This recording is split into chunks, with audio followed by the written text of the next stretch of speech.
नमस्कार, मैं हूं पंकज उपाध्याय। आप देख रहे हैं एडिटर पंकज उपाध्याय का लीगल ट्रैक। आज लीगल ट्रैक पे बात करेंगे लुकआउट नोटिस क्या है, इसका मतलब, मकसद और जरूरत क्या है, कौन जारी करता है इसे, किस लिए जारी करता है, इसमें क्या कानूनी दंड है, किस तरीके से, सारी बातों पे आज हमारे साथ चर्चा करने के लिए परमानंद पांडे जी हैं, supreme court advocate. Lookout notice क्या है, मोटे तौर पे पहले आप बताएं, क्योंकि शब्द से तो पता ही चल रहा है। इसका मतलब क्या होता है, कौन जारी करता है?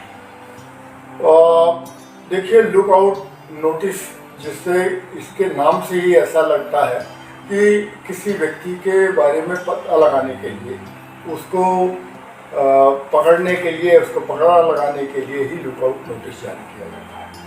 लुकआउट नोटिस ऐसे व्यक्तियों के बारे में जारी किया जाता है, ऐसे व्यक्तियों के खिलाफ जारी किया जाता है जिनका अंदेशा होता है कि वो देश छोड़कर के भाग जाएंगे। जब ये अंदेशा हो जाए कि ये व्यक्ति किसी भी तरह के अपराध में लिप्त है और उस अपराध की जांच से बचने के लिए या उसके दंड से बचने के लिए वो देश छोड़कर भाग सकता है, तो उसके लिए लुकआउट नोटिस जारी किया जाता है। लुकआउट नोटिस जारी करने के लिए सबसे महत्वपूर्ण बात यह है कि यह एक स्तर के अधिकारी ही जारी कर सकते हैं, सारे लोग नहीं जारी कर सकते। जैसे जिलों में जिला मजिस्ट्रेट जारी कर सकते हैं, या सुपरिटेंडेंट ऑफ पुलिस जारी कर सकते हैं, या सीबीआई का अधिकारी कोई जारी कर सकता है, या गवर्नमेंट ऑफ इंडिया का जॉइंट सेक्रेटरी जारी कर सकता है, या राज्य सरकारों का कोई एडिशनल सेक्रेटरी रैंक का ऑफिसर ही इसको जारी कर सकता है।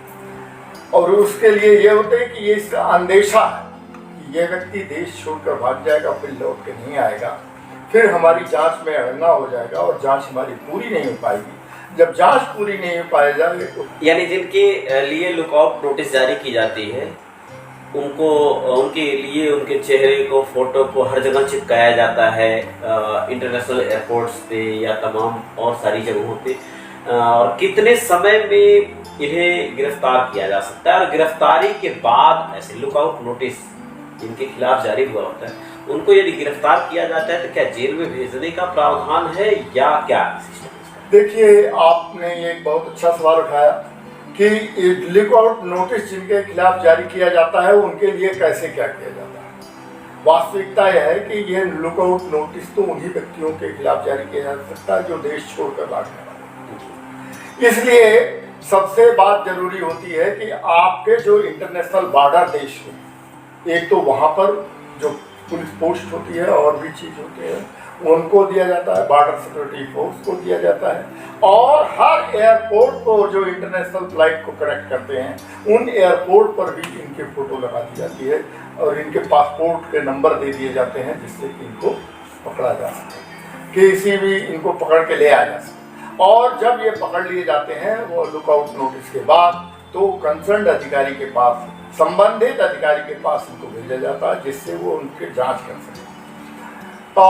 एक बात और भी आपने ये पूछा, और वो भी एक बहुत महत्वपूर्ण बात ये है कि कितने दिनों तक ये लुकआउट नोटिस जो है वैलिड रहती है, वैध रहती है।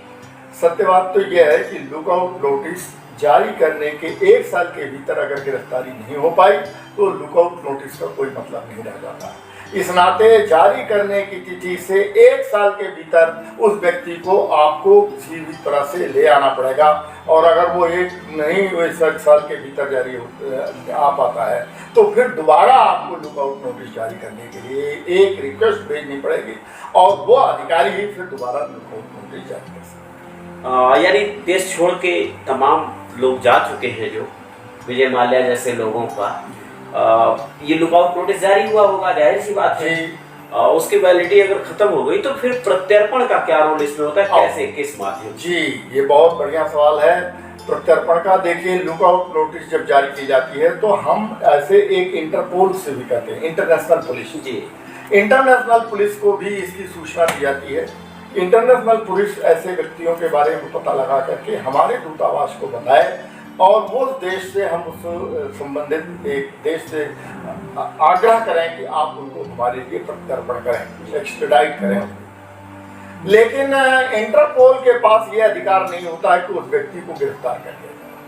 जैसे मान लीजिए जैसे दाऊद इब्राहिम के खिलाफ इंटरपोल की नोटिस हो चुके हैं, जैसे विजय माल्या के खिलाफ इंटरपोल का नोटिस हो चुका है, और भारत सरकार ने उनसे रिक्वेस्ट किया इंटरनेशनल पुलिस से कि आप इनके बारे में पता लगाएं। कई बार ये छिप जाते हैं, जैसे नीरव मोदी जो है एक देश से छोड़ करके दूसरे देश का नागरिक भी हो गया, और जहाँ की भारत का कोई कूटनीतिक संबंध भी नहीं है, ऐसे देश में पड़ा हुआ है, तो उसमें इंटरपोल के पास ये अधिकार नहीं होता है कि आप उनको गिरफ्तार करके आप करें। उसकी सूचना उस देश के दूतावास से को दे दी जाती है, और दूतावास का अगर संबंध उस देश से हमारा है, जैसे हमारा इंग्लैंड से कोई संबंध है, अमेरिका से संबंध है, तो हम अमेरिका और इंग्लैंड से ये निवेदन करेंगे कि आप उनका प्रत्यर्पण कर दीजिए हमारे देश में, क्योंकि ये वो देश में वांछित व्यक्ति है और वो हमारे लिए जरूरी है। जैसे थाईलैंड से अबू सलीम का प्रत्यर्पण हुआ पिछले दिनों। जी, वो भी। बहुत बहुत धन्यवाद, आपने हिस्सा लिया। बहुत बहुत धन्यवाद। ऐसे ही किसी दूसरे ज्वलंत मुद्दे पे जल्दी ही एक्सपर्ट के साथ आपको बताएंगे क्या है इस कानून का मतलब, मकसद और जरूरत। बात और चैनल के डैशबोर्ड पे जाके और वीडियोस को देखिए, क्योंकि इसी तरीके के कंटेंट्स जो आपके काम लायक हैं वो वहां जरूर मिलेंगे। अगर समझ में आए तो चैनल सब्सक्राइब जरूर करें। धन्यवाद।